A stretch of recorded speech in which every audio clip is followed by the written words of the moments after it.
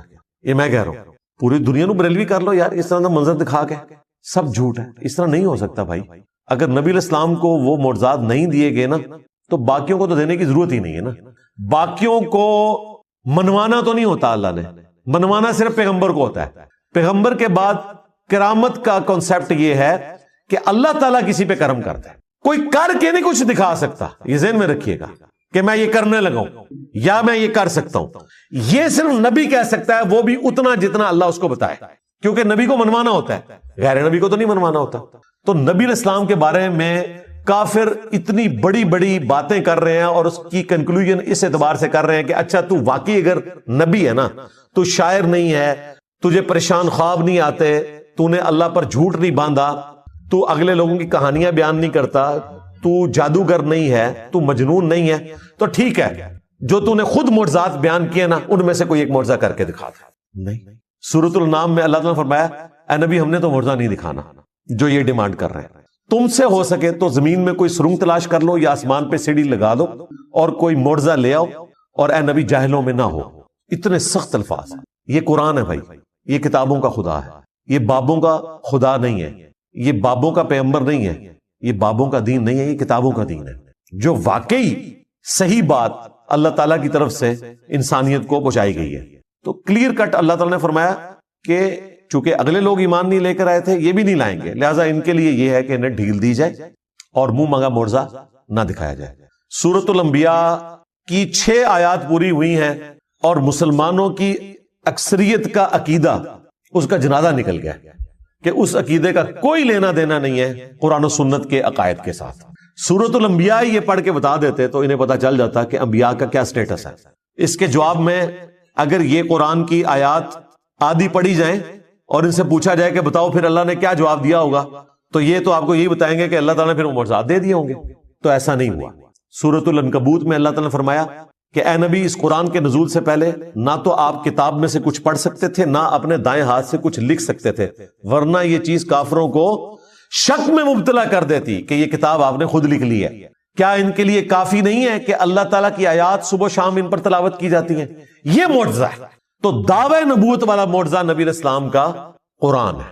جس طرح کہ عیسیٰ علیہ السلام کا مردوں کو زندہ کرنا اور موسیٰ علیہ السلام کا لاٹھی کو پھینک کر اژدہا بنانا اور اسے ہاتھ لگانا اور دوبارہ اس کا لاٹھی بننا، اس طریقے پہ نبی علیہ السلام کا معجزہ یہ قرآن ہے. یہ سورۃ العنکبوت میں اور کئی صورتوں میں ذکر ہوا اور نبی علیہ السلام نے تو بالکل کھول کر اس کو مزید بیان کیا. بخاری مسلم میں حدیث ہے اللہ تعالیٰ نے ہر نبی کو کوئی نہ کوئی معجزہ دیا تھا.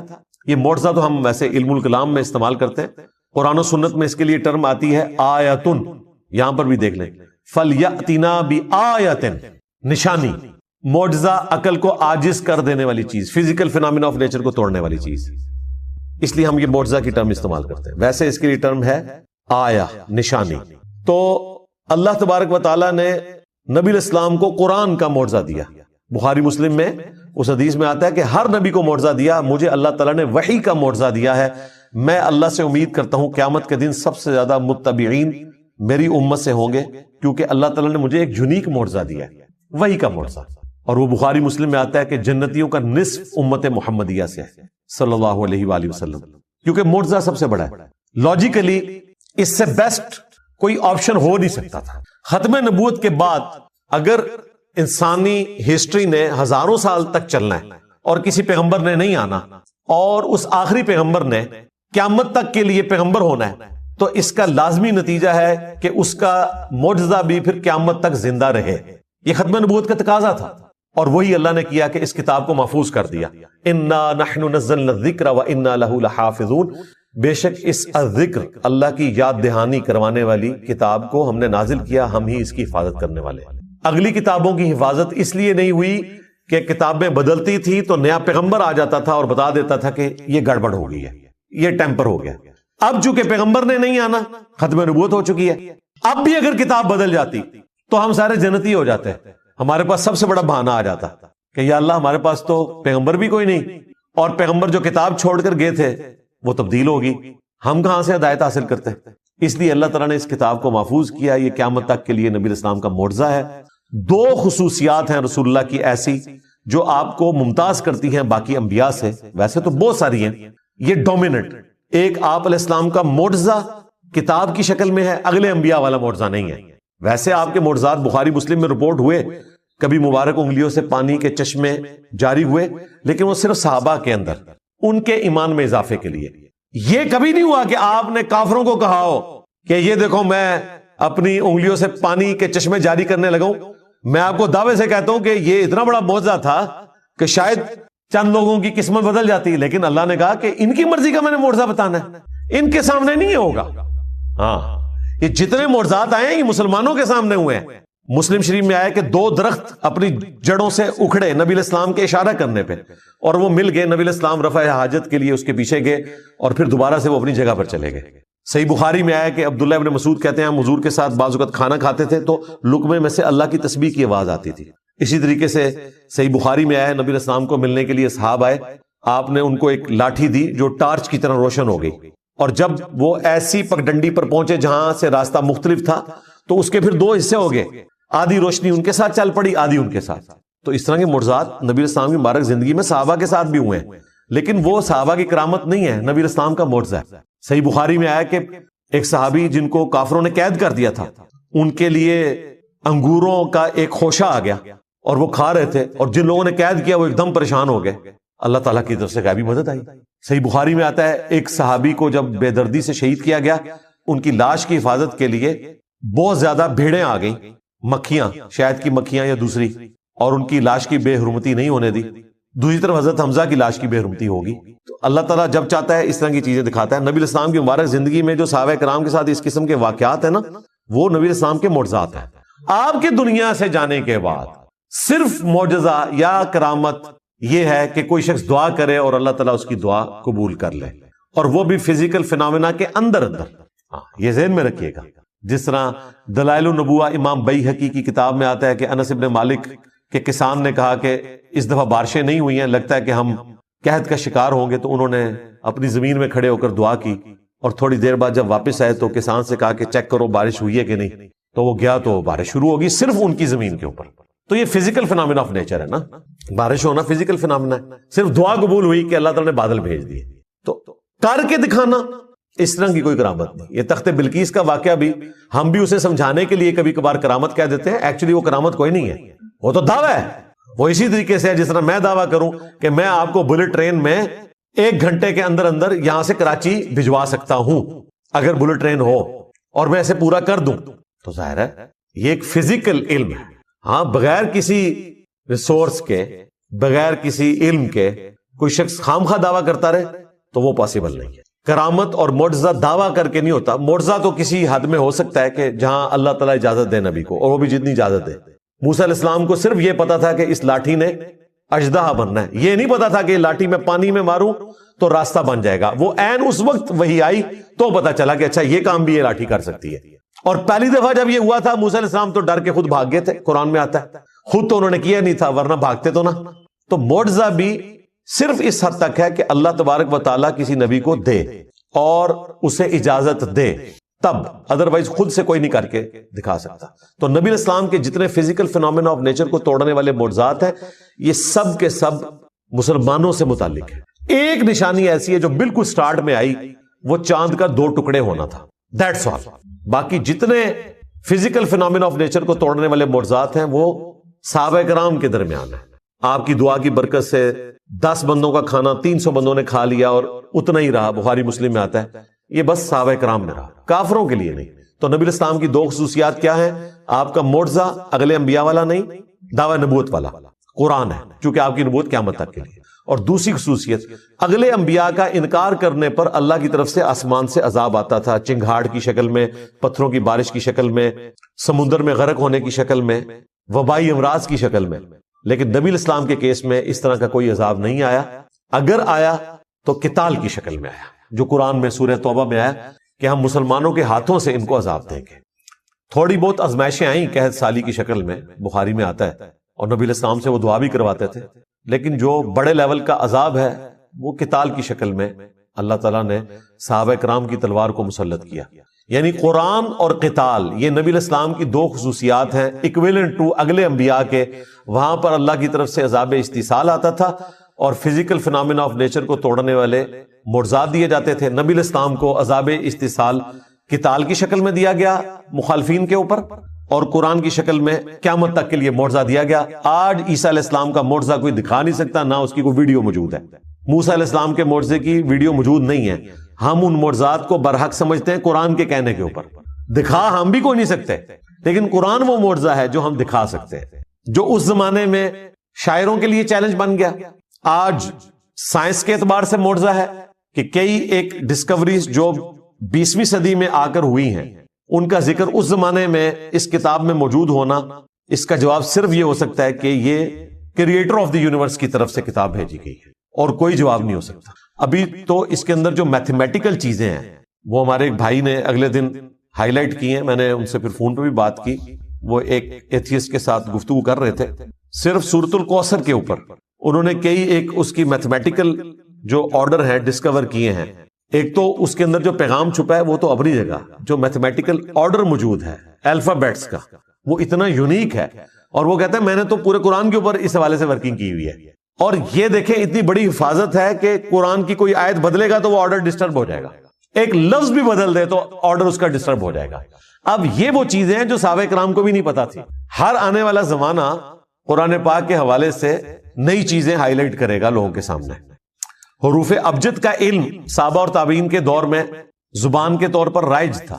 یہ تعویذات جو لکھتے ہیں انہوں نے تو اس علم کو ہی بدنام کر دیا نا، ورنہ یہ پیرلل میں ایک لینگویج ہے جس میں آپ اعداد کو جمع کر کے ایک پوری گنتی ہے. جس طرح محمد کے 92 بنتے ہیں، اللہ کے 66 بنتے ہیں، بسم اللہ الرحمن الرحیم کے 786 بنتے ہیں. ان ڈیجٹس کو یوز کر کے بھی قرآن پاک کے حوالے سے کئی ساری چیزیں ملتی ہیں جو آج لوگوں نے اس کے اوپر ایکسپیریمنٹس پرفارم کیے ہیں. اس طریقے سے قرآن حکیم کا اعجاز کہ اس کی صورتیں جوڑوں کی شکل میں نازل ہوئیں، یہ چیزیں تو ابھی آ کے لوگوں نے ایکسپلور کی نا. حمید الدین فرائی صاحب سے پہلے تو یہ چیز کسی نے ہائی لائٹ نہیں کی تھی. مولانا مودودی رحمہ اللہ نے کئی چیزوں کی ویلیو ایڈیشن کی، کئی ایسی چیزیں انہوں نے ہائی لائٹ کی جو پہلے لوگوں نے ہائی لائٹ نہیں کی ہوئی تھی. تو ہر آنے والا زمانہ قرآن پاک کے حوالے سے کوئی نہ کوئی ایسی نئی چیز بتاتا ہے کہ جو انسان کو حیران کر دیتی ہے کہ یہ ایک غیر معمولی کلام ہے. تو یہ معجزہ قیامت تک کے لیے. اس اعتبار سے نبی علیہ السلام کا یہ فرمانا کہ مجھے اللہ نے وہی کا معجزہ دیا ہے، میں امید کرتا ہوں کہ قیامت کے دن سب سے زیادہ متبعین میری امت سے ہوں گے. اس کا پریکٹیکل جو عملی نمونہ ہے وہ ہم نے دیکھ لیا کہ لوگوں نے قرآن کا ترجمہ انگریزی میں پڑھا، اپنی مدر ٹنگ میں پڑھا اور اسلام قبول کر لیا. نبی علیہ السلام کو دنیا سے گئے ہوئے 1400 سال سے زیادہ گزر چکے ہیں. قرآن کی دعوت الحمدللہ اسی طریقے سے شد و مد کے ساتھ جاری ہے. اور یہ ہے اصل میں انقلاب جو دن بدن بڑھتا چلا جا رہا ہے. جب مسلمانوں کی امپائرز ختم ہو گئی تھیں، دنیا میں کوئی حکومت باقی نہیں رہی، اس وقت بھی انقلاب تھا. آج اللہ تعالیٰ نے 58 اسلامک کنٹریز ہمیں دے دیے، انقلاب آج بھی اسی طریقے سے. کل کوئی ملک ختم بھی ہو جائے، نبی علیہ السلام کا انقلاب گلی گلی اسی طریقے سے پوری دنیا میں جاری ہے. یہ ہے لیگیسی، جو لیگیسی کسی اور شخص نے نہیں چھوڑی. وَمَا أَرْسَلْنَا قَبْلَكَ إِلَّا رِجَالًا نُوحِي إِلَيْهِمْ، اور ہم نے آپ صلی اللہ علیہ وآلہ وسلم سے پہلے کوئی بھی پیغمبر نہیں بھیجا مگر یہ کہ وہ مرد ہی تھا اور اس کی طرف ہم نے وہی بھیجی. فَاسْأَلُوا أَهْلَ الذِّكْرِ إِن كُنتُمْ لَا تَعْلَمُونَ، اگر تمہیں علم نہیں ہے تو اہل ذکر سے پوچھ لو. یعنی مشرکین عرب سے کہا جا رہا ہے اگر تمہارے پاس علم نہیں ہے تو جیوز اور کرسچنز کے علماء جن کے پاس الہامی کتابوں کا علم ہے ان سے پوچھ لو کہ نبی علیہ السلام سے پہلے بھی جو پیغمبر آئے وہ انسان ہی ہوا کرتے تھے. تمہارا یہ اعتراض کرنا کہ یہ ہماری طرح کا انسان ہے، تو اگلے انبیاء بھی انسان ہی ہوا کرتے تھے اور مرد ہوا کرتے تھے. عورتوں میں کوئی پیغمبر نہیں آیا، انسانوں کی سپیشیز سے ہی پیغمبر آئے. ظاہر ہے عورتیں اس کام کے لیے سوٹیبل بھی نہیں، اس کے لیے ایکسٹروورٹ بندہ چاہیے اور پھر وہ ایسا ڈائنامک ہو کہ ہر وقت اویلیبل ہو.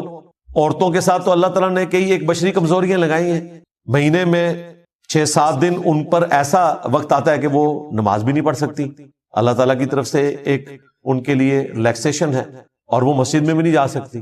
اب پیغمبر نے تو امت کو لیڈ کرنا ہوتا ہے، یہ تو ہو ہی نہیں سکتا کہ پیغمبر جو ہے وہ عورت ہو اور وہ 7 دن کی چھٹی کرے، پلس پھر اس کو مردوں سے پردہ کرنا پڑے گا، اور کئی کمپلیکیشنز آ جائیں گی. اس لیے اللہ تعالیٰ نے پیغمبر مرد بنائے ہیں. ہاں پیغمبروں کی مائیں عورتیں ضرور تھیں، ان کی رسپیکٹ اپنی جگہ، اللہ نے ان کی تعریف بھی کی ہے، موسیٰ علیہ السلام کی والدہ کی، عیسیٰ علیہ السلام کی والدہ کی، لیکن پیغمبر مرد ہی ہوں گے اور انسانوں کی اسپیشی سے ہوں گے. اگر تمہیں علم نہیں ہے تو اہل علم سے پوچھو. رسول اللہ کے اوپر یہ بہتان لگانا کہ چونکہ یہ انسان ہے لہذا انسان ہے تو جھوٹ بول رہے ہیں، انہیں خواب بھی آتے ہیں پریشان، یہ شاعر ہیں، اگلے لوگوں کی کہانیاں بیان کرتے ہیں، تو یہ غلط ہے. انسان ضرور ہے، اور وہ اس لیے کہ تم انسان ہو اور انسان انسانوں کو فالو کر سکتے ہیں. آئیڈیل انسانوں کے لیے انسانوں میں سے ہی ہو سکتا ہے. رمضان مبارک کے آخری 10 دن کے اعتکاف سے متعلق صحیح فقہی احکام و مسائل.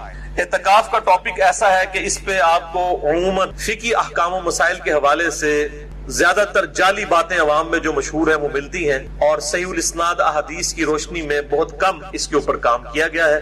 لہذا میں نے ارادہ کیا کہ اس ٹاپک کو بھی ایک انٹلیکچوئل طریقے سے ریکارڈ کروا دیا جائے.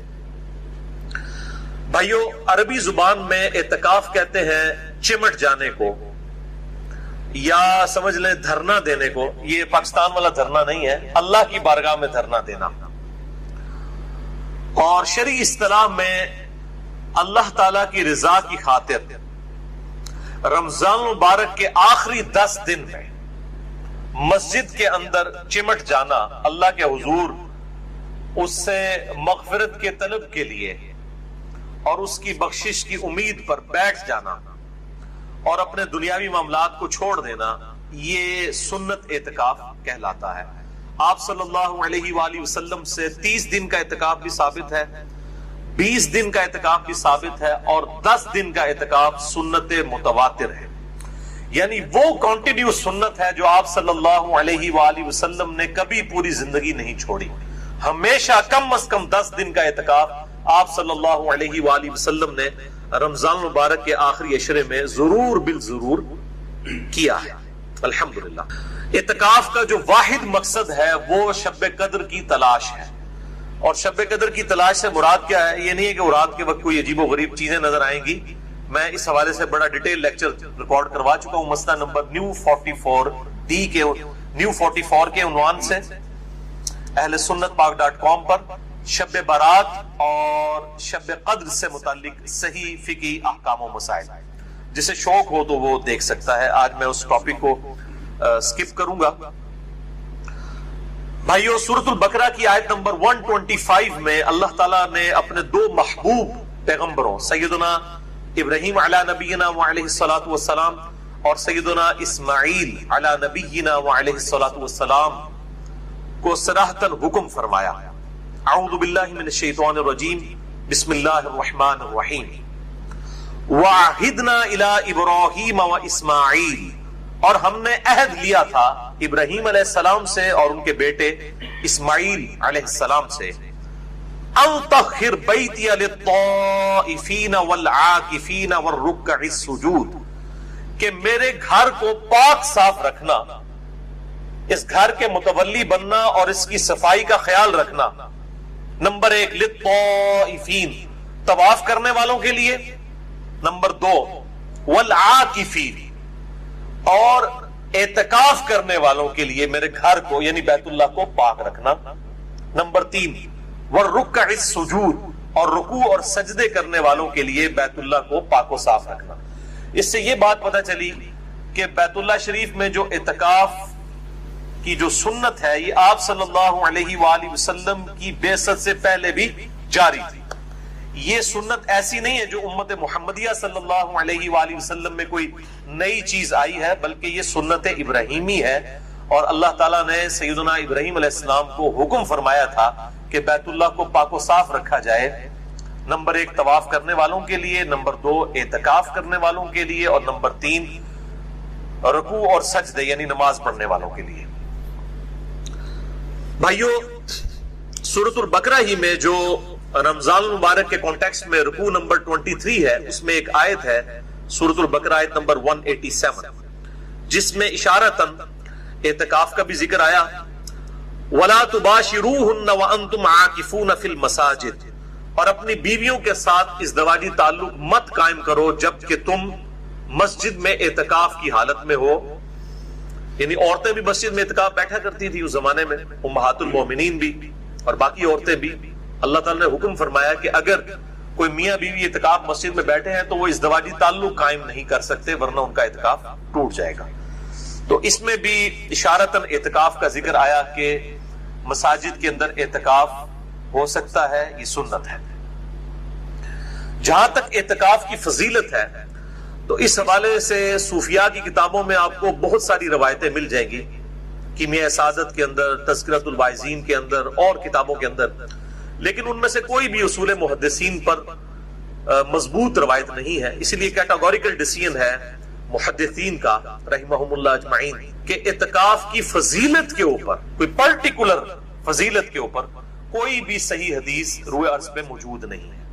بہرحال میرے نزدیک یہی فضیلت کافی ہے کہ اللہ تعالیٰ نے اسے انڈورس کیا ہے اور اپنے انبیاء کرام علیہ السلام کو حکم دیا ہے کہ میرے جو بندے اعتکاف کے لیے مسجد میں آتے ہیں ان کے لیے مسجد کو صاف رکھو، اور اس حوالے سے احکامات بھی احادیث کے اندر آئے ہیں۔ تو یہ خود بہت بڑی فضیلت ہے کہ انسان دنیاوی معاملات کو چھوڑ کر پورے پیشن کے ساتھ، پوری ڈیڈیکیشن کے ساتھ اللہ تعالیٰ کی بارگاہ میں حاضر ہو جائے۔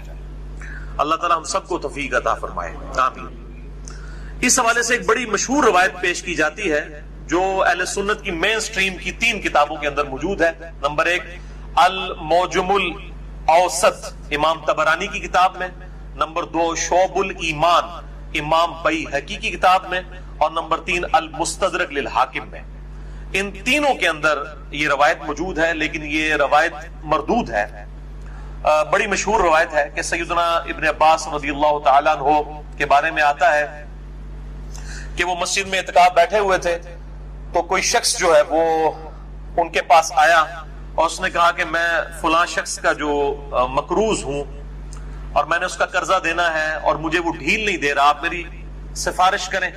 تو ابن عباس جو ہے وہ مسجد سے اعتکاف توڑ کے باہر نکل گئے اور جا کے اس کی سفارش کی، اور جب اس شخص کے پاس گئے سفارش کے لیے، اس کو پتا چلا کہ ابن عباس آئے ہیں، تو اس نے جو ہے وہ قرضہ ہی معاف کر دیا، یعنی ان کے پروٹوکول کے اندر۔ تو دوسرے ساتھی نے کہا کہ اے ابن عباس، آپ تو اعتکاف بیٹھے ہوئے تھے، آپ نے اعتکاف کیوں توڑ دیا؟ تو ابن عباس نے فرمایا کہ میں نے اعتکاف اس لیے توڑا کہ کسی مسلمان بھائی کے لیے اس کی مصیبت اور پریشانی کے لیے دوڑ دھوپ کرنا یہ اللہ تعالیٰ کے حضور 20 سال کے اعتکاف سے بہتر ہے۔ اور پھر ساتھ ہی ارشاد فرمایا ابن عباس نے کہ جو شخص ایک دن کا اعتکاف کرے اللہ کے حضور، تو میں نے نبی صلی اللہ علیہ وآلہ وسلم سے یہ بات سنی کہ اللہ تعالیٰ اس کے چہرے اور دوزخ کے درمیان 3 بڑی بڑی خندقیں حائل کر دیتا ہے جن کی چوڑائی جو ہے زمین و آسمان کے فاصلے کے برابر ہے۔ یہ وہ روایت ہے جو بڑی مشہور ہے، لیکن یہ بالکل جعلی بلکہ جھوٹی روایت ہے، کیونکہ اس کے دونوں جو طرق ہیں دونوں میں ایک جھوٹے راوی، متروک راوی موجود ہیں۔ جو طبرانی کی سند ہے اس کے اندر بشر بن سلم جو ہے وہ متروک راوی ہیں جن سے حدیثیں لینا محدثین نے چھوڑ دی، اور المستدرک للحاکم میں محمد ابن معاویہ یہ ایک راوی ہے جو کذاب راوی ہے محدثین کے ہاں، لہٰذا یہ بالکل جعلی روایت ہے۔ شیخ البانی رحمہ اللہ تعالی اور شیخ زبیر زئی رحمہ اللہ تعالی دونوں نے اس حدیث کو بالکل جعلی اور فیبریکیٹڈ ڈکلیئر کیا ہے، اور شیخ البانی نے سلسلہ احادیث ضعیفہ جو ہے السلسلۃ الضعیفہ جو ہے ان کا، ایک ہے السلسلۃ الصحیحہ جو صحیح احادیث کا مجموعہ ہے، ایک ضعیف اور من گڑت احادیث والموضوع اور موضوع احادیث کا جو مجموعہ ہے شیخ البانی نے جمع کیا ہے، اس میں اس روایت کو لے کے آئے ہیں۔ اچھا، سورۃ البقرہ کی آیت نمبر 187 جو ہم نے سنی، وَلَا تُبَاشِرُوهُنَّ وَأَنْتُمْ عَاكِفُونَ فِي الْمَسَاجِدِ، اپنی بیویوں کے ساتھ ازدواجی تعلق قائم نہ کرو جبکہ تم مسجد میں اعتکاف میں ہو۔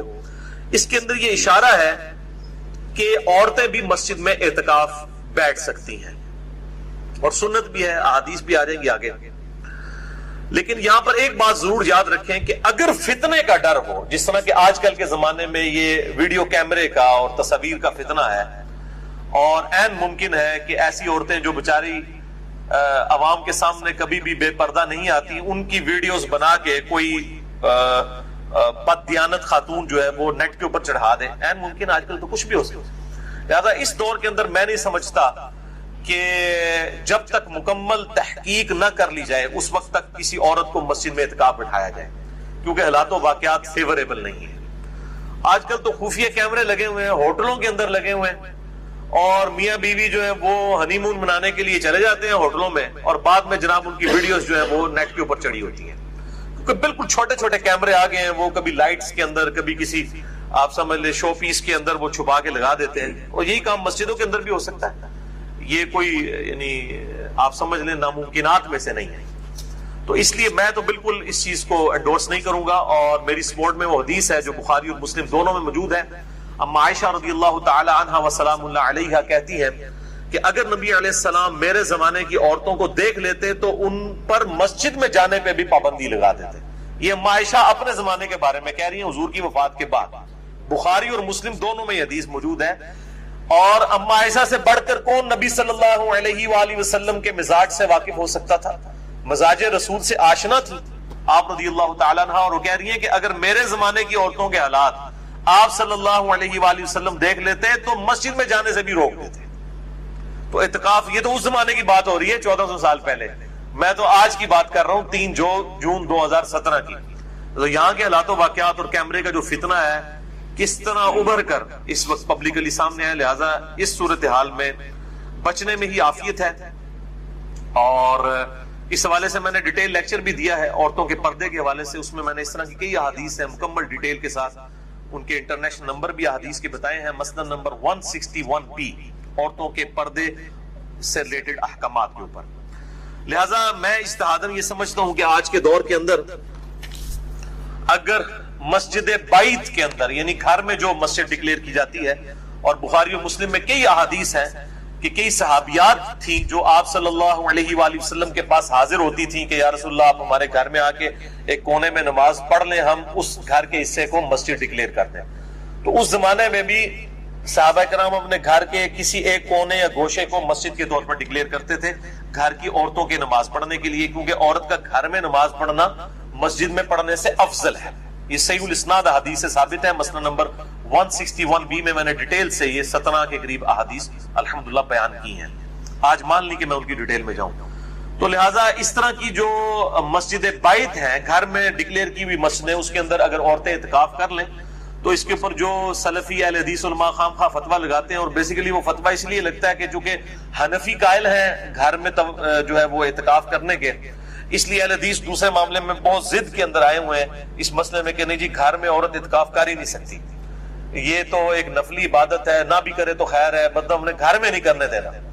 تو اب جب مسجد کے اندر حالات و واقعات ایسے نہیں ہیں، اور نبی علیہ السلام نے عورتوں کو ترغیب دلائی ہے کہ وہ گھروں کے اندر نماز پڑھیں، اور بخاری مسلم میں حدیث ہے مردوں کے لیے بھی فرض کے علاوہ نفلی نماز جو ہے وہ گھر میں پڑھنا افضل ہے، تو گھر میں تو مسجد بیت ہونی چاہیے، اس کے اندر اگر عورتیں اعتکاف کر لیتی ہیں تو میرا خیال ہے اس میں کوئی حرج نہیں ہے۔